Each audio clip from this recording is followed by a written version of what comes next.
Hi అండి, శ్రీవారి మెచ్చిన వంటికి స్వాగతం. మన వీడియోలు పోస్ట్ చేసుకుని చాలా రోజులు అయిపోయింది కదండి. దానికి గల కారణం నా తంబు ఫ్రాక్చర్ అవ్వడం వలన చాలా ఆలస్యం అయిపోయింది. దానికి అందరికీ కూడా సారీ చెబుతూ ఈరోజు చాలా వెరైటీ డిష్ అండి, చింత చిగురు పచ్చడి. పుల్ల పుల్లగా కారం కారంగా ఎంతో టేస్టీగా ఉండే పచ్చడిని ఎలా తయారు చేయాలో ఈ వీడియోలో చూద్దాం. కావలసిన వస్తువులు: 150 గ్రాముల చింతాకు, మినప్పప్పు, శనగపప్పు, ఆవాలు తలొక స్పూను తీసుకోవాలండి. చాలా కొద్దిగా చింతపండు తీసుకోవాలి. చిన్న బెల్లం ముక్క, 5-6 వెల్లుల్లి రేఖలు, పోపు వేయించడానికి తగినంత నూనె, 5 ఎండుమిరపకాయలు, టీ స్పూన్ పసుపు, రుచికి సరిపడినంత ఉప్పు. ఒక మూకుడు పెట్టుకుని అది వేడెక్కాక ఆయిల్ వేసుకోవాలండి. దానిలో మనం తీసి పెట్టుకున్న పోపు అంతా వేసేసుకోవాలి.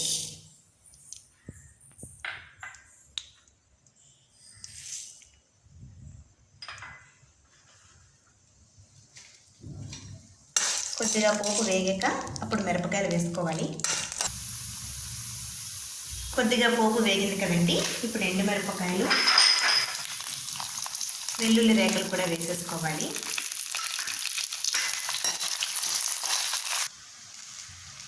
పోపు దూరగా వేగిపోయింది కదండి, ఇప్పుడు మనం తీసి పెట్టుకున్న చింతాకు వేసుకోవాలి.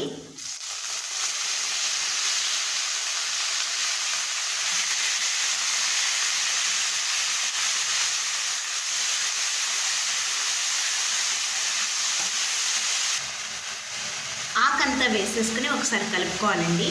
మరీ ఎక్కువగా వేగక్కర్లేదు.